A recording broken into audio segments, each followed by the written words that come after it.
Welcome to Money Making Conversation. I am your host, Rushion McDonald. I always tell people every week it's time to stop reading other people's success stories and start writing your own. That's my mantra. I always lead with your gifts. That's my other mantra. Because of your gifts, I'm talking about your passions. And don't let your age, friends, family, or coworkers stop you from planning or living your dreams. My interviews that I provide on Money Making Conversation involve celebrities, CEOs, entrepreneurs, and what I like to call industry decision makers, sharing their secrets or their tips to success. My next guest I've known a very long time, Dr. Ian Smith. He's the first, let me give you a history on his books here. First, New York Times bestselling author of Clean and Lean, The Clean 20, Shred, Super Shred, The Shred Power Cleanse, and The Blast the Sugar Out, which I recommended for my mama. And she used it dearly until she passed away. And is the host of the syndicated television show, The Doctors. He has created 2 national health initiatives. I was involved in the first one, the 50 Million Pound Challenge with Steve Harvey and State Farm, and the Makeover Mile. So I got great history with Dr. Ian Smith and served 2 terms on the President's Council on Fitness, Sports, and Nutrition. Dr. Ian Smith is here to talk about his newest book, Fast Burn, The Power of Negative Energy Balance. This marks his 20th book. Fast Burn was released on April 13th. Check this out. And immediately his numerous bestsellers hit list grew. The book debated at number 9 on the New York Times bestseller list, at number 19 on USA Today bestseller list, and number 9 on Publisher Weekly bestseller list. Please welcome back again a dear friend, an inspiration, and a real doctor, by the way, Doctor to Money Making Conversation, Dr. Ian Smith. How you doing, my brother? Hey, Rushion, I'm great. Great to join you. How you feeling? Feeling good, man. You still looking trim. You still looking good. I guess I've been seeing you all the way back to Jenny Jones days, right? Yeah, it's been a long time. And I was saying to you before we started the broadcast that, I'm getting old like everybody else. However, I'm in the fight. I think that in life, and a fight in a good way, not a negative way, but, you can't just resign yourself to things just happening.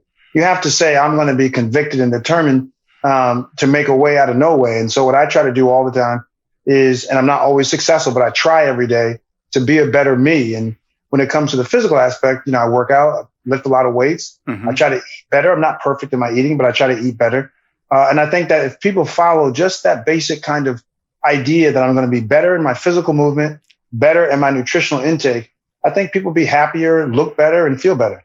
Well, the thing about our relationship is that, I got bad eating habits. And people always say, man, but you don't look like you eat habits, because I read his books. I'm one of them good and bad customers. When it gets bad, Doc, I go to your book. When it's good, I get off your book. You know what I'm saying? But it allows me a system of direction. And I think that's what we're trying to talk about here, because so many people out there have health issues, they have weight issues because they don't have direction.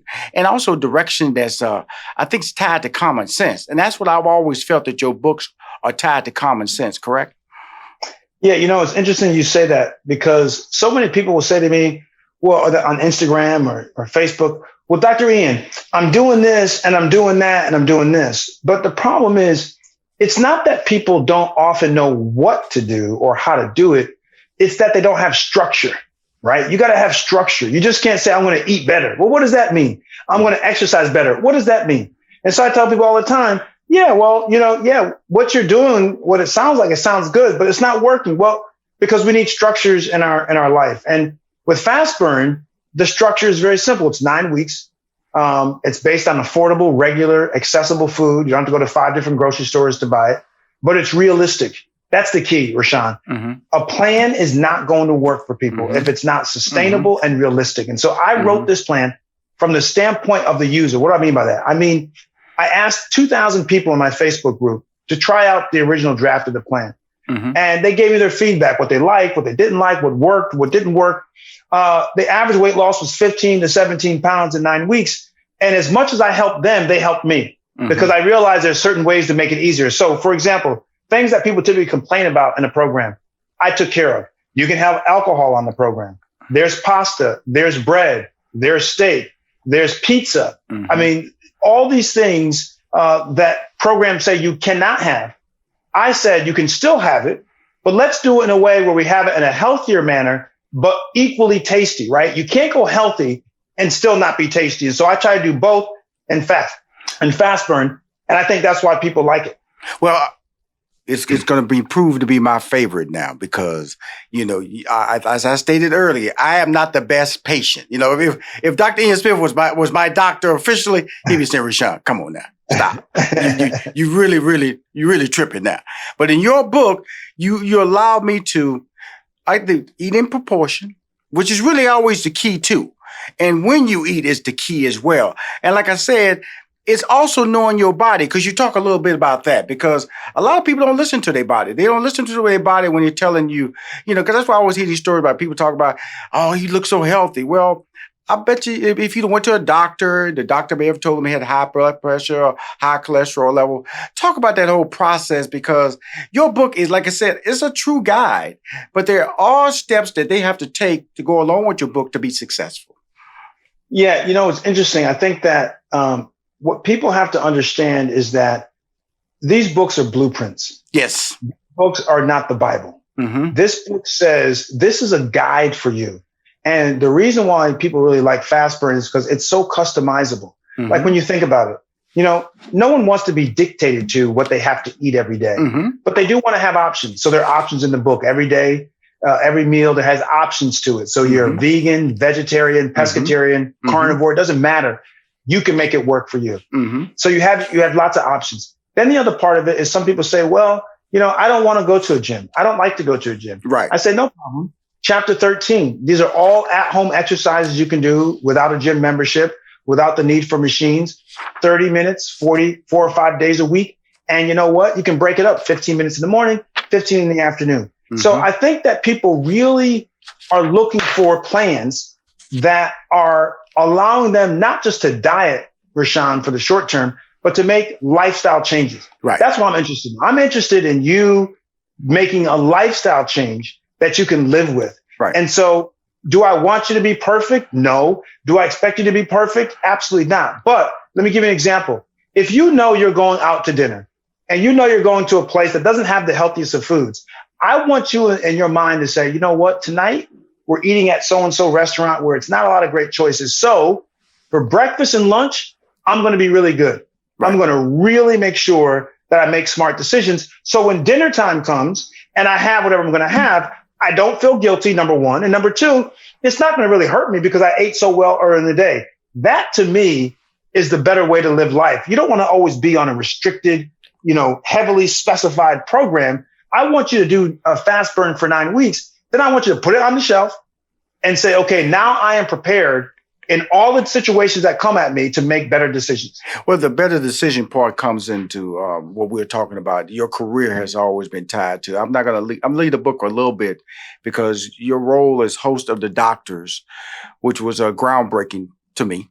Also, it was groundbreaking because it happened during COVID. And you are a real doctor. It affected African Americans overtly, people of color overtly.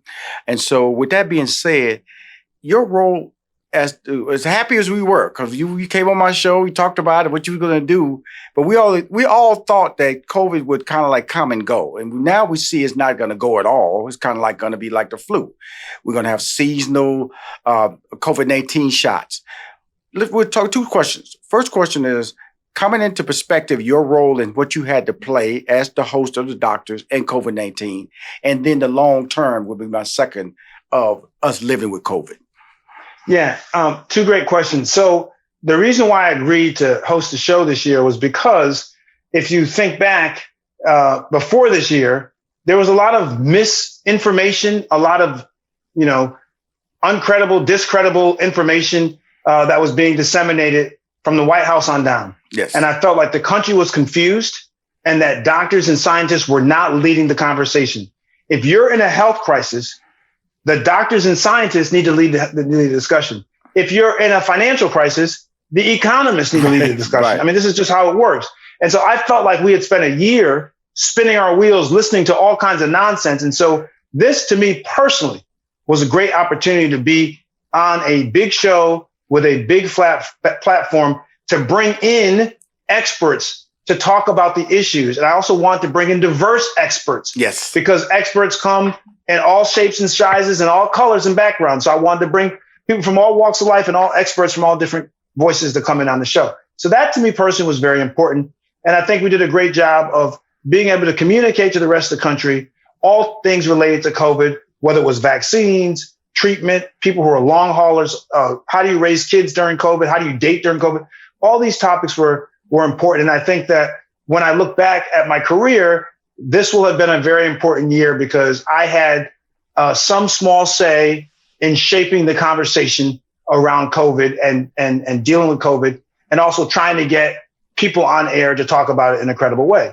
Now, when you look at the long term of COVID, however, we're at a very critical point here because people who have not gotten the vaccine, a lot of them don't want to get the vaccine. Mm-hmm. And we need to still reach what's called herd immunity, mm-hmm. which basically says that enough people have either gotten vaccinated or been infected that the vast majority of the population is immune to getting sick and infected again. Herd immunity. Now, there are two ways to get to herd immunity. You can get there by vaccinating everybody. That's the fastest way to do it. That's the less costly way to do it as far as life. If you vaccinate everybody, we save lives, we get herd immunity. But some people won't take the vaccine. So what does that mean? We can still reach herd immunity, but what that means is the people who do not want to take the vaccine eventually will get infected because the virus is like the cold virus. It's just going to stay there. Mm-hmm. And so those who don't, so imagine 100 people. Mm-hmm. Imagine 80 people get the vaccine. That means those 80 people are protected. Now you got 20 people. Okay, these 20 people who do not want the vaccine, the virus is going to circulate within them. Wow. And then once you get infected, then you will have some type of immunity. That's what happens, right? They'll get infected. If they survive, they will have some immunity. We don't know how long that immunity lasts. We don't know how good it is, but they will have some immunity. But what about the people who get it and will die from it? So you're going to reach herd immunity one way or the other. I just think we should do it without losing a lot more loss of life. Well, we are losing lives. And I'm going to tell you, I never took the flu vaccine. I've taken both. Pfizer, took both of my vaccination shots in the time of the man. I feel comfortable. It kind of gave me my life back. I'm not going to lie to you, Dr. Ian Smith. I was like, it was a high degree. I was paranoid. I'm not going to lie to you. When it first hit, I didn't know how to go out to the store, let alone put gas in my car. What do I touch? What do I don't touch? How do I touch my steering wheel when I get back in the car? Do I touch the doorknob when I open the door when I open my car door? So when I got vaccinated, I developed I still wear my mask when I go out in public. I sit down, I take it off from eating. But I think that I really want you to tell my my audience about that comfort zone that you would get. And I've said it many times, but I'm going to just let you know this, man, how important you are. Sometimes, you do stuff on a regular basis, Dr. Ian Smith. There are no other Black voices or voices of your color on TV talking to us. Understand that now. There's some great voices. Dr. Fauci's great. Dr. Ajay is great. I love him. Gupta, he's great, but he's not you. And so, and that's important that you understand that because you're just doing your job. You're brilliant at what you do. You're saving lives on a regular basis. And sometimes you don't know that you are saving. Somebody's just doing your job like any doctor would do when you go into the hospital. I just feel your hospital is the TV. Your hospital is social media. Your hospital is a public medium. And so you don't immediately see the results because you're not there checking on us once a week or we're not coming in and check on with you. But your voice as an African-American talking to us is so important that at this point, for me to get you back on my show, not only to promote your incredible book, because you've never failed me with your diet plans. I've used them many times, and I've told you many times when the book that I recommend my mother to use your book. Using this, Rashad, I said, yes, she's using it right now, okay, and happy. And so, what is your role? Am I putting too much on your plate? No, you're not. It actually, while I am happy on one hand, to hear you being laudatory and complimentary about what I do and its impact on people, it's also very sad to me. It's sad to me because there are a lot of other undiscovered Dr. Ians out there who are going to be better than me at what I do, who are equally educated, equally articulate, equally informative, and equally helpful. And they're out there, brothers and sisters. And it's lonely being the only. Right. And it shouldn't be that way. We need to have more of our young brothers and sisters be given the opportunity not to become Dr. Ian, to be better than Dr. Ian. I'll accept that I'm a pioneer in a way, and but my hope is I've paved the way for more. I'm not one of those people who become successful and then don't turn around and not try to help other people to get through the gates.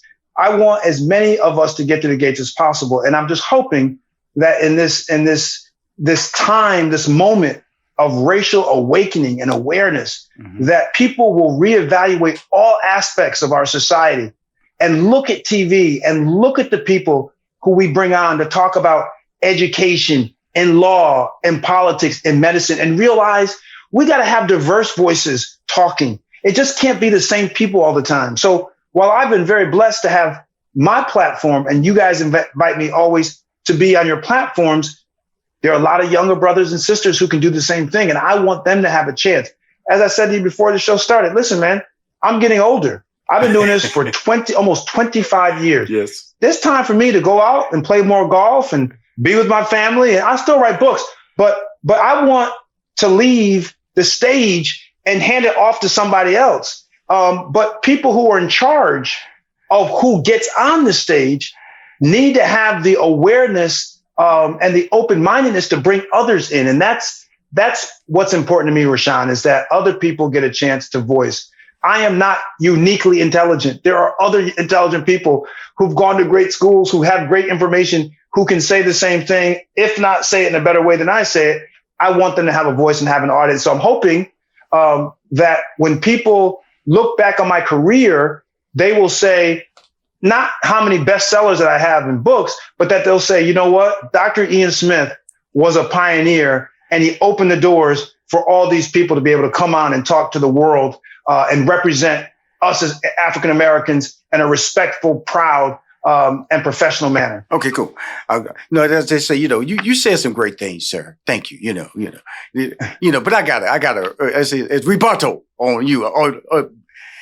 Those books that you write are important because you're an African American, and guess what? Books aren't number one because they were bought by Black people.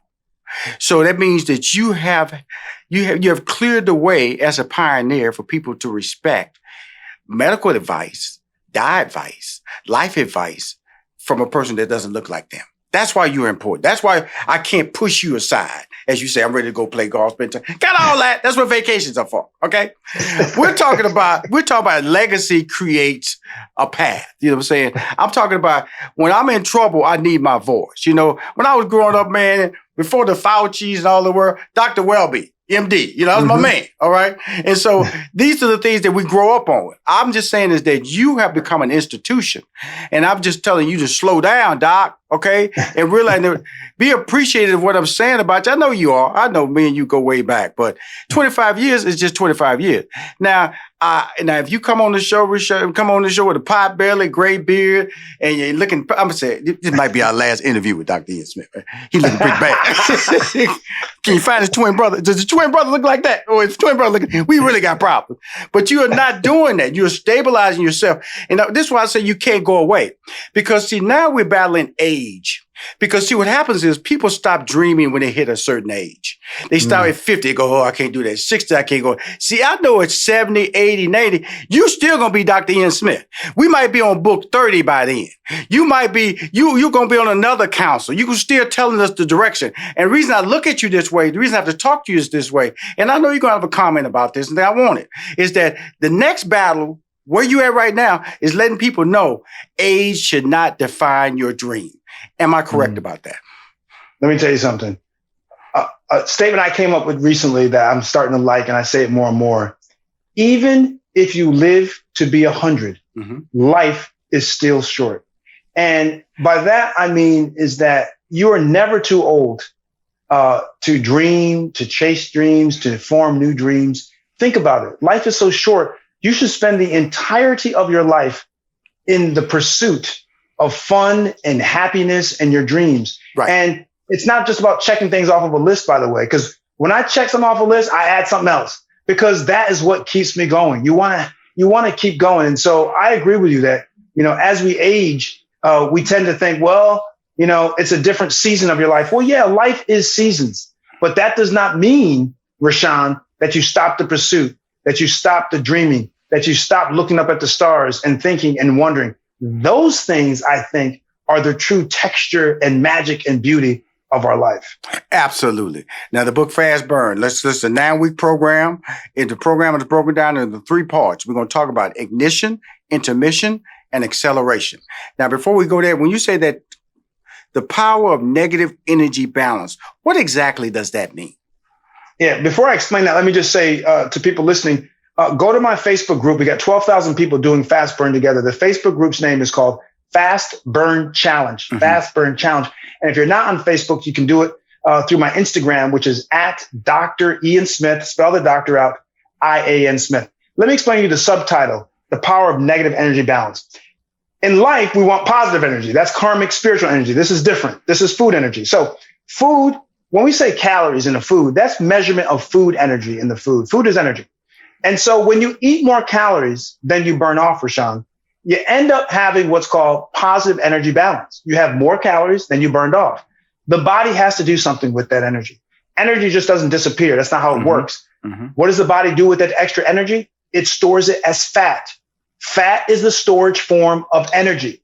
Okay. Why do bears, gorge mm-hmm. on food before winter comes, before hibernation? They do that because they're eating, and they're getting fatter and fatter and fatter, the blubber, because they're going to eat that blubber during the winter when their food source is very scarce. Well, same thing with our body. Our body will take that extra energy and put it as fat. Now, that's positive energy balance. What you want to be, however, is the negative energy balance, just the opposite. So in fast burn, you're still going to have all your meals and all your snacks. However, the amount of energy you get from them will not be enough to meet the demands of your body's energy needs. So your body has to find the energy from somewhere. It says, where do I go to get energy? Oh, there I go. It goes into the fat stores. It takes the fat, it melts it or breaks it down.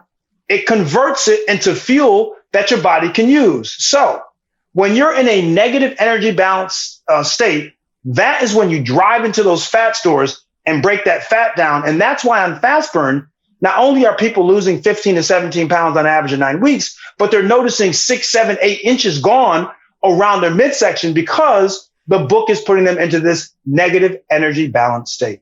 Now, that's great. Now, but you broke the book down into 3 parts, and we know it's 9 weeks. It's 4 on one week, then the middle week is 1, and there's 4 that closes out. It's called ignition, intermission, and acceleration. Why are these keywords in the whole process of the 9-week diet program? Well, because the idea is, imagine the analogy of a car. Mm-hmm. So the first 4 weeks are the ignition. You're just starting. You're just getting going. And so people slowly make changes. Remember, this is not about being a diet. This is about teaching you lifestyle changes. So people for the first 4 weeks are just learning how to eat differently, how to move differently. So it slowly takes you in there so that it sticks. When you do things too fast and too dramatic, people tend not to hold on to it. But I slowly do it for the first 4 weeks. And by the way, people lose about 30% of their total weight loss for the 9 weeks in those first 4 weeks. Right. Then the middle is intermission. It is what it says. It's a break. You take a week, you relax a little bit, reassess where things are, try to put into practice some things you've learned over the first 4 weeks, and you're good to go. Now the last 4 weeks is acceleration. Pedal to the metal.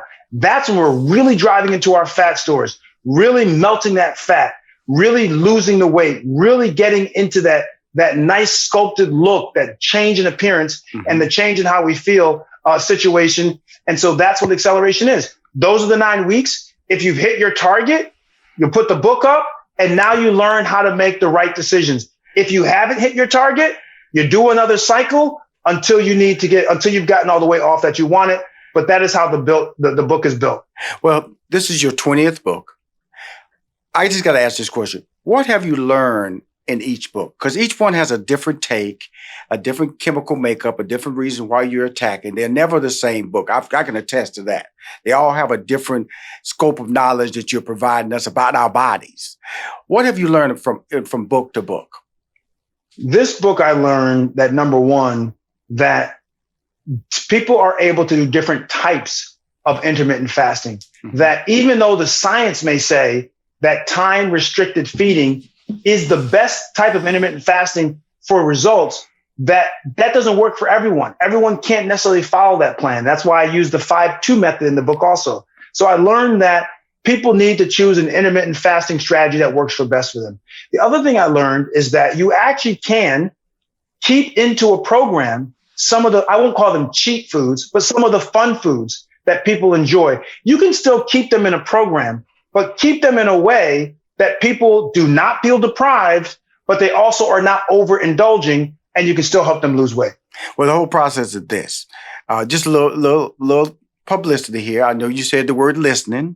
Now I'm now on television. I have my own network that I'm on in Atlanta, Georgia. So hopefully I get more sales for you. It's on AIB TV, 2 million homes in northern Georgia. And so I just love the fact that I'm talking to a friend. And I tease you when you talk about that old talk, we shut up, getting tired. You know, man, we're going to be interviewing each other and helping each other, supporting each other. Because when I talk to you, man, and we both have seen our journeys. And I just smile when I see your journey every time because it's tied to hard work. And I just like for you to close and just let everybody know that, you know, we all have dreams and they all the same. Like you were saying, there are other Dr. Ian Smiths out there. But guess what? There's only one Dr. Ian Smith.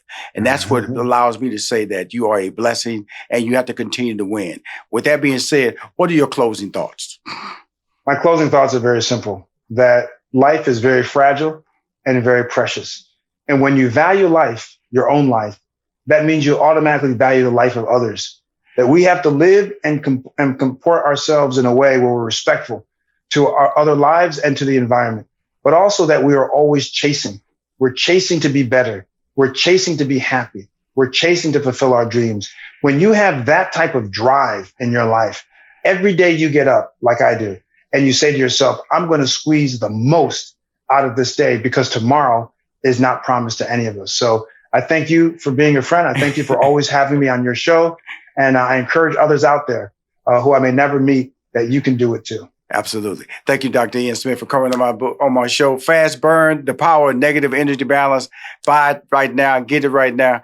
Not just because I'm saying it, because it's going to change your life. And I'll tell you, 5 pounds. When you said the word sculpture, I thought about myself because I saw something in the little rib cage. I kind of saw it again, Doc. I saw it again in my old age, okay? So life is good, man. You be safe out there, okay?